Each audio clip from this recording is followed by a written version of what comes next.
Hi everyone, welcome to Swedish Plant Guys. Today we're going to give you 3 different ways of propagating your Sansevieria. Now, there are actually more ways of propagating your Sansevieria than the ones we're going to show you. And that is because you can propagate this plant either in water or in soil. However, it is our experience that it is much easier to propagate in water than in soil. Because when you propagate in soil, you have to consider what type of soil you're using.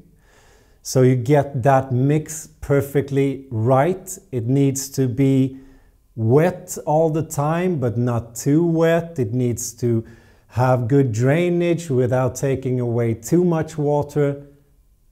You need to find that perfect soil solution, and that is not easy.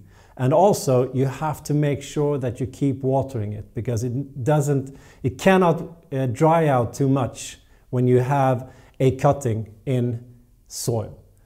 But it is so much easier doing all of this in water instead.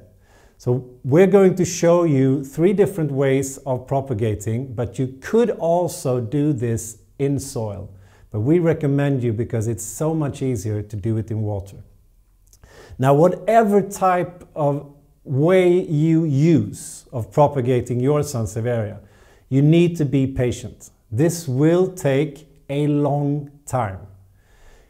Probably between 2 or 3 months, but it can take up to 6 months before you can take your cutting or your propagated Sansevieria and plant it in soil and keep it as a normal house plant.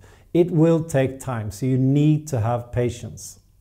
Also, you can do this any time of the year. It doesn't matter if it's winter, spring, summer or autumn. It works perfectly all year around. But if you can choose, you have a higher success rate doing this in spring and summer. And the reason is that when you have your cutting or whatever type of propagating method you will use, you always take that and place it somewhere where you have a lot of light. Now, it needs to be indirect sunlight.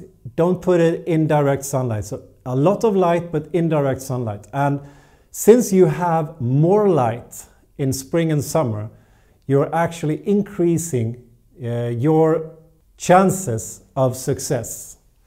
But you can do it all year round. Now, if you haven't subscribed to our channel yet, please do. And if you like this video, please give it a thumbs up. That really helps this channel a lot. And also, please follow us on Facebook or Instagram to make sure that you get the latest on the videos that are coming up soon as well.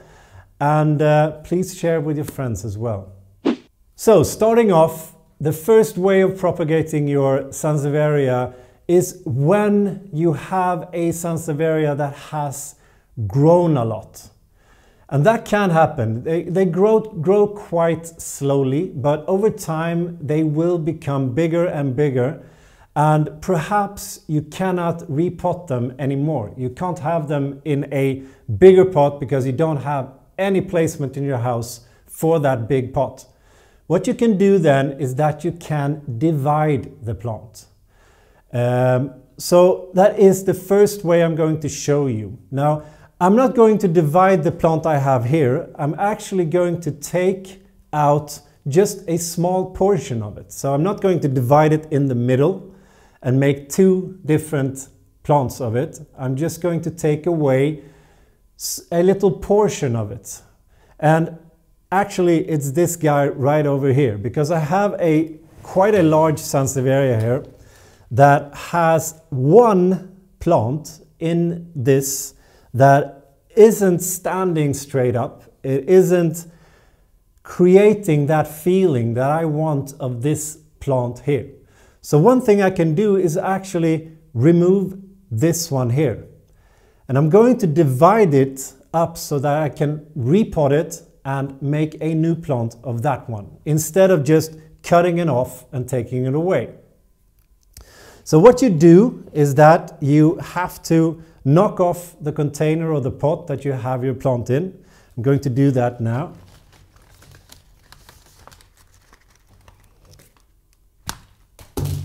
Just give it a light touch and usually it will just fall off. Now if you're lucky, and usually when your Sansevieria has become quite large, you are lucky enough to have a good massive root system. And this is when you can divide your Sansevieria. I do not recommend you to try and divide a plant that doesn't have a good root system. If you knock off that pot and some of the soil just falls off and you see that the roots are not that massive, they're quite small, then put it back in the pot, let those roots grow out before you divide your plant.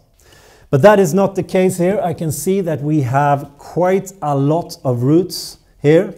And I can also show you that the Sansevieria have what we call root stems or rhizomes. And you can see a rhizome or two of them right here. And it's from those root stems that they shoot out the new shoots or the new plants. So what I need to do now, since I want to take away this plant here, is that I have to take away the soil and try and find where the root stem of this plant here is. So I'm going to try and do that. I'll just take away some soil here and see if I can't find it. It's actually going inwards. Now here it is. And as you can see here, there you have the root stem for this plant. When I move this plant, you can see the root stem is also moving as well. So what I need to do now is carefully just detach that root stem a little bit from the soil, trying not to harm all of the roots that are coming out of that root stem. So just try and wiggle it a little bit. I did it too much and it broke off. Now that is not a problem, because what I were about to do here is I was taking a shearer and actually cutting it off so that I have at least 1 or 2 inches of that root stem with me when I repot this small plant here. Now it broke off quite a bit inwards, so I'll just break it off completely. There.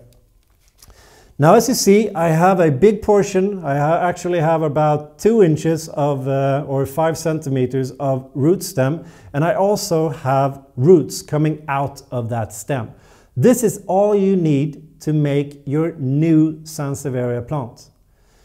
Now before I do anything else, I will just put this plant back in its pot. I'll take the excess soil and put it back in that hole like that. And you can see that it's like nothing has happened at all. Now this plant can just keep on growing, keep on surviving, and now it looks exactly the way I want it to look. So what you do now is that you repot this and you make sure that the root stem is completely covered in soil. So you repot it right up to the point where the green starts. That all of this part here should be under soil. Now, when choosing a soil for your Sansevieria, you can use almost any type of soil. However, this is a plant, and we have a all you need to know about the Sansevieria video where we tell you exactly how to take care of this. So we'll put a link to that video in the description below, and you can go and watch that on how you take care of this plant. But if you put this into soil, use a soil. You can use, for instance, a normal standard planting soil you can buy anywhere in any shop. But you need to mix that up either with some pumice, some perlite, something that will help to drain that soil, because normal standard planting soil can absorb a lot of water. So what we do is that we mix that up with something that adds to that percolation, that adds to the drainage of that soil. And you can use pumice, you can use perlite, for instance, and you mix up about 20 to 30% of pumice or perlite with that soil, and you have a good mixture. Another way of doing is that you could use cactus soil. Now some stores have specialized cactus soil, but don't use just cactus soil. Use a cactus soil and mix that up with about 50% of normal standard planting soil. So you can also do that mixture, and that works fine as well. Now what I would have done here, because as a lot of you might know that we use pumice as our main substrate when we plant something. So I would use my pumice mix. There is a pumice with some clay mixed into it, but it's almost entirely pumice. And I would just plant it in that instead, because it has the ability to make these roots grow even faster. If you're interested in pumice, we'll put a link to that video as well, all you need to know about pumice, so you can go and watch that as well. Now I'm not going to plant this, because I'm going to use this to show you the two other ways you can propagate your Sansevieria. So moving on to the second and very easy way of propagating your Sansevieria. Now, in the first way, we divided this plant, and then we should place this into soil and just keep it as a normal plant, because it already has roots. It is a finished plant. Now, I'm going to use this for something else, for the second way of propagating. And this is a really, really easy way. You can do this by using a shearer, a scissor, or it could be that you accidentally broke off a long leaf of your Sansevieria. Use that leaf to create a new Sansevieria. And here is how, because here are two leaves on this one. I'm actually going to cut them off. Now I'm going to use a shearer. Make sure that the shearer you use is cleaned, so that you don't take some bacteria, fungus or anything else and transfer that to your Sansevieria. So make sure it's clean before you use it. Now I'll just cut it off like this.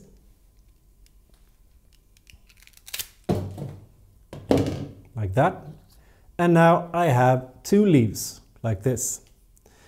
And this is the easiest way of propagating your Sansevieria, because all you need to do now is to find some form of a vase or a glass or something, or it could be a pot, anything that you can keep water in without it leaking out.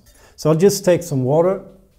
This is regular tap water, but if you know that you have water in your area that can be either contaminated or it has a lot of fluoride or chlorine in it, then you could use bottled water or rainwater or something if you know that your water is not good. This is regular tap water here in Sweden. It works fine. So I'll just take the leaves here and I'll put them down into the water. Now with the Sansevieria, you do not need to let those wounds callus. You don't need to let them heal before you put this in water. It's actually our experience that the quicker you put it in water after cutting it off, the better. So just cut it off and put it in water, and then you can keep this in a light spot somewhere in your house where it gets indirect sunlight, and it will take a long time. But after a while, you will get small roots forming at the wounds down in the bottom here. Now, what some people do, because when I take this and I put it down into my vase here, what could happen is that if you're unlucky, when you put this down into the vase here, what could happen is that it actually falls in the bottom of the vase so that water cannot go up into the leaf. Now, one way of preventing that is that you take your leaf here and you cut it in a small V instead. I'll show you. Just use a shearer or a scissor that is sharp and that is cleaned, and you just cut it into a small V. like that. Now you have a small V. And what happens when I put this down into the water now? Water is not going to be prevented from coming into the leaf. So when we put this down, it's actually standing on those two small edges, and the water is free to just be sucked up into the leaf. And another thing that is happening when you make that V cut is that you get a larger surface area for the wound. Because if I cut this plant even further down the stem, you have a very, very small area that is able to suck up some water.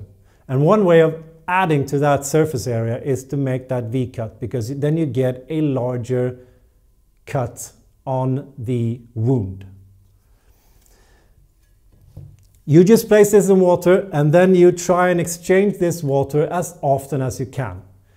It should be at least once a week, but to be honest with you, I have forgotten that a lot of times, and I haven't exchanged the water for maybe 2 or 3 weeks, and it has worked perfectly.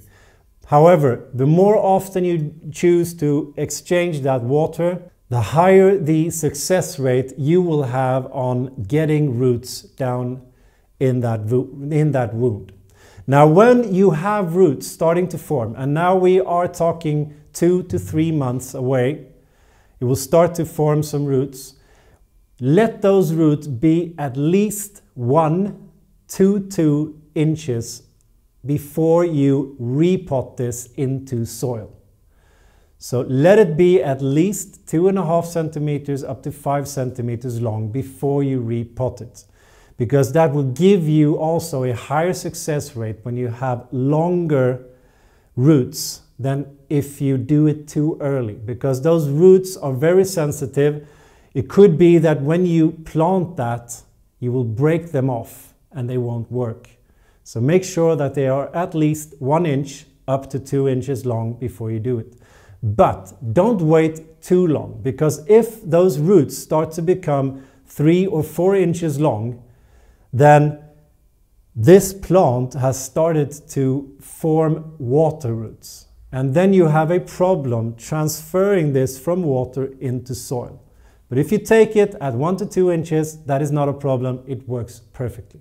Now, when you have those roots coming out of the bottom here, you have to, when you plant this into your pot, make sure that you have at least 1 to 2 inches of the leaf down into that soil. The reason for this is that when you have this very tall, quite heavy leaf, if you only put it down maybe a few centimeters or a 1/4 of an inch or something, it will tip over. So you need to put it at least 1 to 2 inches down into the soil. It really doesn't matter. You could put it even further down into the soil and it will work. But we usually make it 1 to 2 inches down, and then it will be standing straight up and you won't have any problems. Now, the final way of propagating your Sansevieria is to use, I'm going to use the same leaves as I did before, but I'm not going to make 2 new plants of this. I'm actually going to make several out of these 2 leaves. So the third way is that you can actually cut up these leaves into quite a lot of new cuttings. Now I'm going to show you how to do that. You just take a scissor, make sure that it's clean and sharp when you make the cuts, and then you're just going to cut this into several pieces.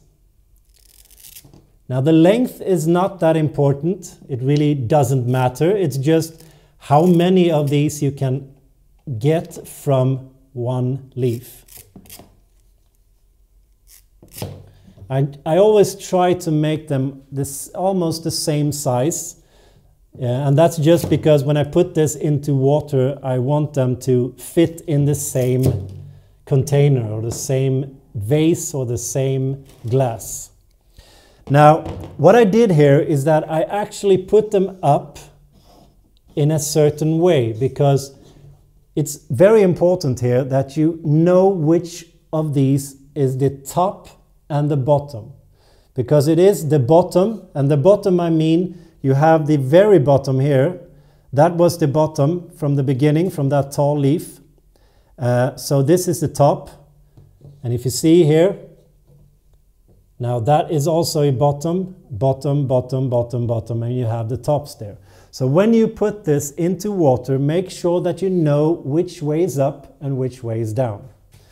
So now you can just take a water glass or something. It needs to fit into that. I think that will be fine. I'll just add some water, maybe ½ an inch up to 1 inch in that glass. And then you just take your cuttings and you put them down into the glass, like that. Now we have almost an inch of water here, which works perfectly. Now what will happen here is that it will take quite some time. Also in this way, it will take about 2 or 3 months before you see that they will start to send out small roots from the bottom of this. You exchange the water as often as you can. It's a little bit more important when you have a small glass like this, or when you have a vase like this, because you have a lot more water in here. This water in this glass will evaporate quite quickly, so make sure that you check it once in a while and you exchange the water as often as you can. You can do it on a daily basis, or you can do it once a week, but make sure that it never goes dry, because if it goes dry, that wounds in the bottom will start to callus, and then it might not be able to suck up water anymore. So make sure that there is always water in that glass, and then you just keep it like this. And as soon as you see that it starts to get a little bit roots in the bottom here, you could separate these and put them every single one of them in one glass, so that the roots actually have the room to start to grow, because it will get quite crowded in one glass. But when there's no roots, you can just keep them like this, and it's easier for you to just make sure that you change the water in one glass and not in 7 glasses. Now, when should you repot your cutting? Well, when you have about 1 inch of roots from that cutting, then it's time to repot it. And you repot it so that it at least ½ an inch to 1 inch will be under soil when you pot it. Make sure that you're very careful so that you don't break off the soil roots, the roots in the bottom, because it can be quite sensitive to that. So if you just take it and push it down into the soil, you will break the roots. So be very careful when you plant it. But this is also a very, very simple way of propagating your Sansevieria, and you will probably succeed. Now, when you plant a Sansevieria into soil, just follow the instructions that I gave in the first way of propagating your Sansevieria. Use that type of soil and it will probably work. But when you have planted your cutting, make sure that it doesn't dry out completely. A new or a finished plant, a finished Sansevieria, needs to dry out completely before you water it again. But a small cutting with new roots shouldn't dry out completely. It needs to be a little bit wet or a little bit moist, at least for 2 to 3 months after you have potted it in soil. After that while, you will see that that small cutting will start to send out, send out new shoots. As soon as you see that there are coming new shoots from your cutting, then you know, okay, now I can start to treat this as a finished product, as a plant. And then the Sansevieria wants to dry out in between watering. So one last tip for you before we wrap this video up, and that is I actually used this small divided plant for this entire video. I first show you how you can divide this, pot it and make it a new plant. Then I cut off the leaves from this and I use those cuttings to make new plants. But if you do that, you could do that as well, and you end up with this. Well, plant this as well. Put it into soil. Make sure that the soil is above the root stem here, and start to water it and treat it like a complete finished Sansevieria. What will happen is that it will start to send out a new leaf from that. So you get a lot of cuttings from this, but you will also get a new plant from this. Now, if you haven't subscribed to our channel yet, please do, and hit that bell as well so you get a notification every time we put up something new. And if you like this video, please give it a thumbs up. It really helps our channel a lot. And also try and share with your friends as well. And we have a Facebook and an Instagram page where we try and give you sneak previews on upcoming videos. So make sure that to like and subscribe there as well. Now until next time, hej då!